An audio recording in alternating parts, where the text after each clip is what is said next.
yang terpampar di depan kita, yaitu respon terhadap anugerah Tuhan dalam Natal. Respon terhadap anugerah Tuhan dalam Natal. Nah, hal yang pertama yang kita perhatikan adalah mengenai dengan arti daripada Natal. Okay? Memang kita setiap penghujung tahun kita akan bercerita, kita akan mendengar khotbah tentang Natal. Jadi kalau Anda sekalian sebagai pendengar menulis daripada tahun berapa kamu berada di sini, berapa kali kita mengadakan Natal, kamu punya buku, mungkin boleh sudah kamu ambil PhD. Ya, tapi bagaimanapun inilah kita punya perjalanan kehidupan sebagai orang-orang yang percaya pada Tuhan. Nah, seperti mana yang kita perhatikan bahwa Natal adalah anugerah terindah dari Allah. Okay? Natal adalah anugerah terindah dari Allah bagi umat manusia. Nah, Natal itu adalah bercerita tentang kelahiran, ya, bercerita tentang kelahiran. Nah, seperti mana yang kita perhatikan, kata Natal itu diambil daripada bahasa Portugis yang disebut dalam bahasa Latin Dies Natalis. Minta maaf kalau tidak betul saya punya sebutan, ini orang punya bahasa. Yang berarti artinya yaitu hari lahir ataupun tentang kelahiran. Nah, kalau kita perhatikan secara teologi, cara teologi, theo itu artinya Allah, logi adalah firman Tuhan. Secara firman Tuhan, kalau kita perhatikan, kalau kita membaca daripada perjanjian lama sampai kepada perjanjian baru balik kepada perjanjian lama, di sana kita perhatikan tidak ada kata Natal ataupun tidak ada kata Christmas yang tertulis. Minta maaf, kalau kamu pernah membaca di situ, Pastor, saya pernah baca, pernah ketemukan kata Natal ataupun Christmas dalam pasal dia, apa itu tidak apa-apa. Nah, ini sesuai dengan yang telah dibuat kajian oleh para ahli teologi. Bahkan kita sebagai pelayan Tuhan pun, sebagai anak-anak Tuhan pun, kita perlu membaca juga, kita perlu punya pendirian juga. Jangan kita terus makan seperti anak burung itu, di mana ibunya terbang cari makanan, kemudian datang dia buka sejam. Tapi sebagai orang proses, kurang-kurangnya kita punya pendirian. Nah, seperti mana yang saya katakan tadi, yang ada tertulis hanyalah kisah tentang kelahiran Yesus, okay? Seperti yang ditulis oleh Matius dan Dr. Lukas dalam kitab Perjanjian Baru.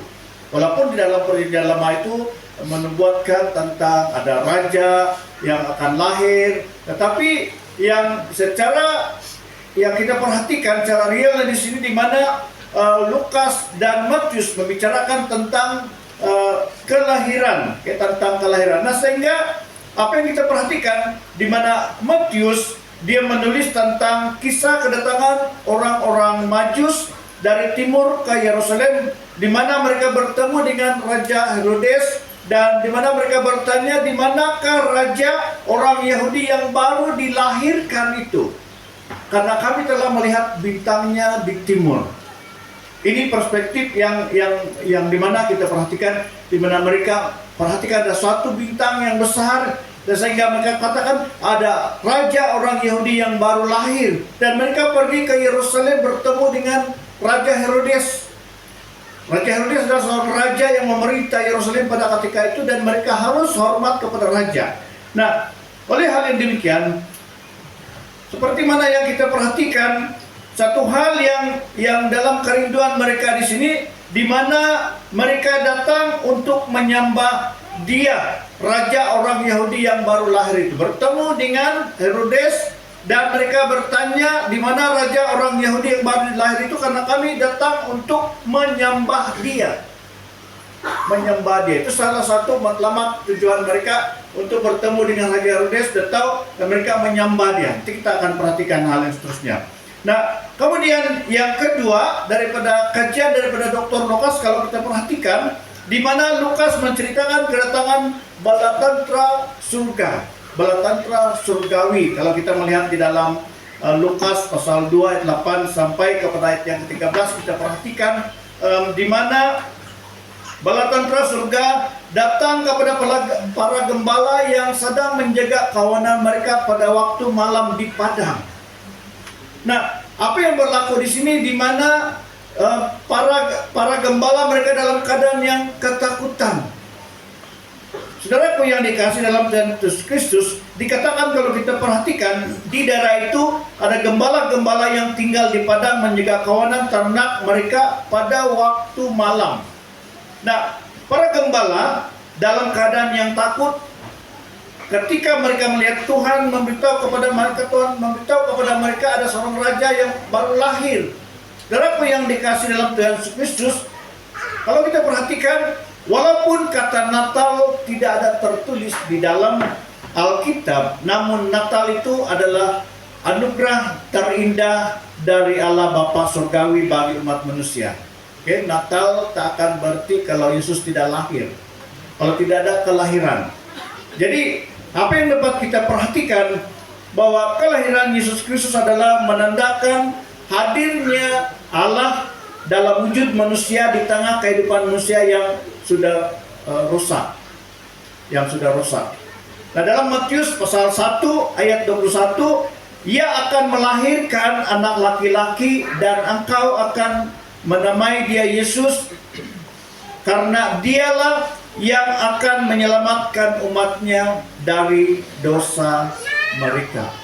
Ini yang dikatakan oleh malaikat, yang disampaikan oleh malaikat melalui yang ditulis oleh Dr. Lukas. Saudaraku yang dikasih dalam Tuhan Yesus Kristus, kalau kita perhatikan dalam pembahasan tentang tema Natal yang kita bahas sebentar tadi, apakah yang dimaksudkan tentang respon terhadap anugerah Tuhan dalam Natal? Jadi kita akan perhatikan beberapa perkara yang kita lihat di sini. Yang pertama, daripada definisi tentang respon. Respon itu menurut kamus saya menemukan adalah reaksi, tindakan, atau jawaban. Reaksi, tindakan, atau jawaban. Itu yang dimaksudkan respon terhadap anugerah Tuhan dalam Natal. Nah, manakala kata anugerah daripada bahasa asli Yunani ini disebut charis, bukan charisma. Charis yang berarti kasih karunia. Kalau dalam bahasa Inggris dia grace. Nah, ditinjau dari sudut kristologi. Kristologi itu adalah berbicara tentang ilmu tentang Tuhan. Ditinjau dari secara kristologi, yang kita perhatikan, kasih karunia bermaksud kemurahan hati Allah. Kasih karunia itu bermaksud kemurahan hati Allah yang diberi kepada orang-orang yang tidak layak menerimanya. Siapa yang tidak layak menerimanya adalah kita sebagai manusia yang berdosa. Nah, walau bagaimanapun, seperti mana yang kita perhatikan di sini, bahwa istilah anugerah ini dipakai untuk mengungkapkan sikap hati Allah yang menyediakan keselamatan bagi kita umat manusia. Seperti yang kita baca di dalam Efesus pasal 2 ayat 8 sampai kepada ayat yang ke-9, dikatakan, sebab kasih karunia kamu diselamatkan oleh iman, itu bukan hasil usahamu, tetapi pemberian Allah. Itu dalam ayat yang ke-8. Manakala dalam ayat yang ke-9, itu bukan hasil pekerjaanmu, jangan ada yang memegahkan diri. Nah, antara ungkapan yang dikatakan oleh penulis daripada surat Efesus ini mengingatkan kita diselamatkan oleh karena anugerah Allah, oleh karena kasih karunia Tuhan yang diberi cuma-cuma kepada kita sebenarnya yang kita tidak layak menerima dia. Nah, lainlah kalau kita menerima hadiah, karena kalau kita merayakan hari jadi, karena kita merayakan ulang tahun perkawinan kah, ataupun karena kita naik pangkat, kita menerima hadiah, itu lain cerita dia. Tetapi kasih karunia yang diberi oleh Allah kepada kita yang sebenarnya kita tidak layak menerima itu adalah kasih karunia yang diberi kepada kita yang tidak layak menerima karena kita berdosa. Tapi satu hal yang kita perhatikan, kasih karunia Allah itu diberi kepada kita secara cuma-cuma yang kita tidak layak menerima dia. Karena apa? Karena dosa yang membuat kita tidak layak untuk menerima dia. Saudaraku yang dikasihi di dalam Tuhan kita Yesus Kristus, apa yang kita perhatikan di dalam bagian ini, kalau kita melihat di dalam terjemahan Alkitab Besiburnya, dikatakan kamu diselamatkan bukan karena usaha amalmu. Oke? Jadi dia jelas sedikit di sini. Kamu diselamatkan bukan karena usaha amalmu, tapi karena kasih karunia melalui iman, bukan karena usaha amalmu. Maksudnya di sini ada banyak orang yang memberi sumbangan, banyak orang yang menolong orang begini, itu tidak masalah itu. Kalau karena itu daripada respon terhadap iman kita. Tetapi kalau kita menolong seseorang, kalau kita memberi orang sesuatu, menolong orang dalam kesusahan supaya kita diselamatkan, itu yang dimaksudkan. Tidak ada makna, bukan karena amal kita diselamatkan, bukan karena amal kita, tapi kita memberi, kita menolong orang-orang yang dalam kesusahan. Itu adalah buah-buah daripada iman kita setelah kita diselamatkan. Saudaraku yang dikasihi di dalam Tuhan Yesus Kristus, mari kita lihat bagaimana cara Allah memberi atau menyatakan kasih karunia-Nya kepada manusia. Bagaimana cara Allah memberi atau menyatakan kasih karunia kepada manusia yang tidak layak menerimanya. Nah, kalau kita melihat di dalam Yohanes 3 ayat 16, di mana Allah mengambil inisiatif. Allah mengambil inisiatif seperti yang kita katakan bahwa di mana Dia mengutus anaknya Yesus Kristus ke dalam dunia ini supaya barang siapa yang percaya kepadanya tidak binasa melainkan beroleh hidup yang kekal. Jadi maksud saya ambil kata di sini, Allah mengutus atau mengarunia. Allah mengutus atau mengarunia atau memberi anaknya Yesus Kristus turun ke dalam dunia ini. Saudaraku yang dikasihi dalam Tuhan Yesus Kristus, untuk menyampaikan intisari tentang keselamatan Allah kepada manusia, kalau kita perhatikan di dalam Perjanjian Lama, di mana Allah memakai mulut dan lidah para nabi untuk menyampaikan nubuat kelahiran Mesias atau Raja Damai. Mulut dan lidah nabi. Mulut itu dan lidah. Kalau mulut saja tidak ada lidah, mungkin ada apa orang dia patah begitu, karena orang bilang dia punya lidah itu pindik. Sebenarnya bukan pindik gitu, tapi ada aurat, ada sesuatu hal yang membuat dia sehingga dia begitu sehingga kita susah untuk mendengar, susah untuk memahami. Tetapi yang dimaksudkan saya di bagian ini, di mana Allah memakai mulut dan lidah para nabi untuk menyampaikan nubuat kelahiran Mesias ataupun Raja Damai, seperti Nabi Mika, seperti Yesaya dan beberapa nabi-nabi lain yang mengingatkan kita ada nabi besar, ada nabi kecil, dan itu Allah memakai mereka sebagai lidah dan mulut Allah untuk menyampaikan misi tentang kelahiran Raja Damai, untuk menyampaikan anugerah Allah itu. Nah, kalau kita lihat di dalam Perjanjian Baru, Allah memakai malaikat, tapi bukan malaikat sebarang malaikat, tapi kalau kita lihat itu malaikat Gibrail. Kalau kita belajar tentang malaikat, ada tingkatan-tingkatan malaikat. Maksud saya ada golongan-golongan malaikat. Tapi yang disebut oleh firman Tuhan yang menyampaikan message kepada Maria, kepada Yusuf, kepada Zakaria, dan kepada yang lain-lain itu adalah malaikat Gibrail. Dikatakan malaikat Gibrail itu malaikat pembawa rahmat dan janji. Dia menyampaikan rahmat dan menyampaikan janji Allah kepada orang-orang yang tertentu yang dikasih oleh Allah.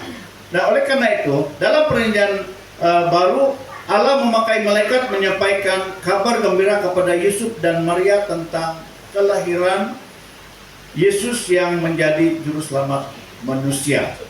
Nah, kalau kita lihat di dalam konteks pemberitaan Injil, dalam konteks pemberitaan Injil, Allah memakai Yohanes Pembaptis. Ya, kalau kita membaca di dalam Markus bab 1 ayat 1 sampai ayat yang ke-8, di mana Yohanes Pembaptis dia berbicara tentang untuk mempersiapkan jalan untuk Tuhan. Mempersiapkan jalan untuk Tuhan. Sebenarnya Yesus sudah lahir pada masa itu dan dia yang membaptis Yesus. Nah, oleh karena itu Di mana satu hal yang dikatakan di sini, dia berseru di padang gurun, dia tampil di padang gurun, kemudian dia berseru, bertobatlah dan berilah dirimu dibaptis dan Allah akan mengampuni dosamu. Bertobatlah dan berilah dirimu dibaptis. Ya, bukan dibaptis dulu baru bertobat. Bertobat artinya mengakui segala dosa, pelanggaran kita, dan meninggalkan segala kehidupan lama kita, lalu kita memberi diri kita dibaptis dan dosa kita diampuni oleh Tuhan. Jadi saudaraku yang dikasih di dalam Tuhan Yesus Kristus, itu yang kita maksudkan tentang anugerah Allah di dalam Natal, dalam kelahiran Yesus itu. Sesuatu hal yang kita perhatikan di sini, kalau kita lihat di dalam konteks kita pada masa kini. Konteks kita pada masa kini, dia bukan lagi memakai nabi-nabi yang ada dalam perjanjian lama, dia bukan lagi memakai malaikat, dia bukan memakai siapa-siapa, tetapi yang pertama yang kita perhatikan dalam konteks gereja Tuhan masa kini, di mana Allah memakai pertama gereja Tuhan dan orang percaya.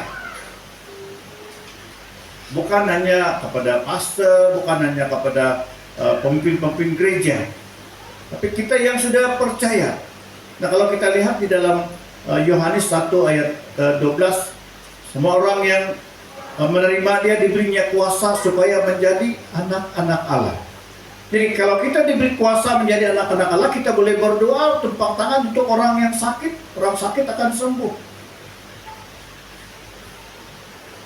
Dan kita berdoa mengusir iblis, iblis akan lari.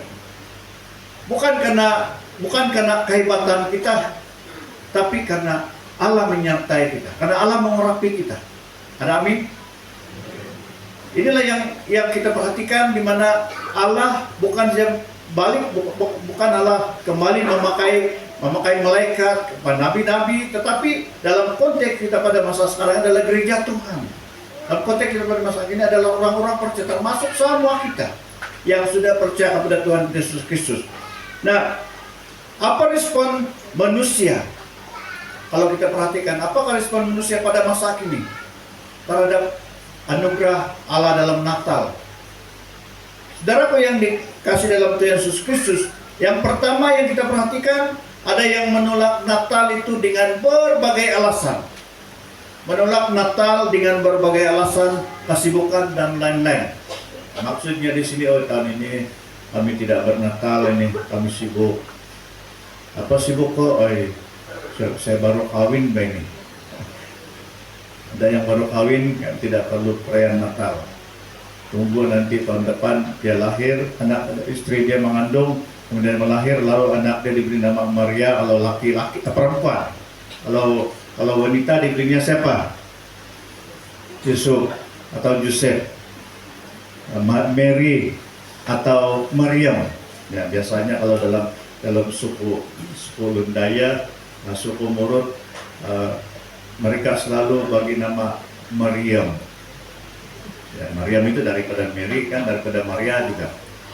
Jadi sama juga kalau kita ada 3 orang anak perempuan, Maryam, Mary, siapa lagi? Maria, sama juga. 3M, wih bagus loh. Kalau 5 kasih 1 Joseph, kasih 1 Yusuf. Wah, sekeluarga lah kayak ini. Jadi kalau ada anak mereka, si Joses namanya, bukan Yesus, Joses. Ini pandai-pandai ya. Kami yang bujang itu, kamu tahu lah. Ya jangan bagi nama-nama yang, kalau waktu saya buat ini kelas pembaptisan, saya tidak dapat hafal ini nama anak-anak. Bukan saya persalah kamu, minta maaf ini. Lampau panjang nama, saya punya cucu pun saya tidak dapat ingat itu. Panjang udah punya nama kan. Kalau mereka tanya kami sebagai ibu bapak kan, boleh juga bagi. So kan pakai nama ini pun yang kita pun cantik juga sebenarnya. Tapi itu mereka punya hal. Tapi cuma kita susah sebut dia, susah ingat. Tapi bagaimanapun, seperti mana yang kita perhatikan, respon manusia terhadap anugerah Tuhan melalui kedatangan Yesus, di mana menolak Natal dengan berbagai alasan, kesibukan dan lain-lain. Sama halnya kalau kita perhatikan dalam kisah kelahiran Yesus. Dalam kisah kelahiran Yesus, sebelum Yesus lahir, di mana dalam kisah hal-hal yang berlaku di sini, di mana menghadapi penolakan. Penolakan yang pertama ditolak oleh Yusuf waktu Yusuf tahu bahwa tunangnya Maria mengandung, lalu dia diam-diam karena dikatakan oleh firman Tuhan Yusuf ini seorang yang baik hati dan dia tidak mau memalukan Maria di muka umum. Dia diam-diam mencari jalan penyelesaian, mau menceraikan, mau memutuskan hubungan pertunangan dia dengan Maria.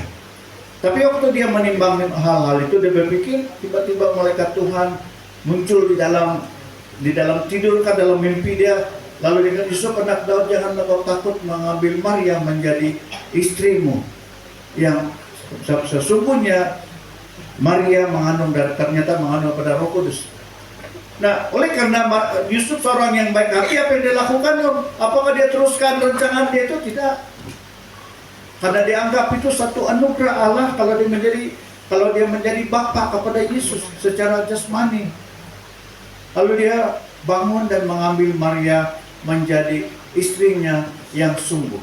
Selain daripada itu, waktu mereka dalam pemerintahan Kaisar Agustus, waktu mereka diperintah untuk balik ke negara mereka untuk ada satu sensus, ada satu pendaftaran. Waktu itu kita perhatikan di mana Maria dalam keadaan yang sudah mengandung tua, yang tunggu hari sejak untuk melahirkan.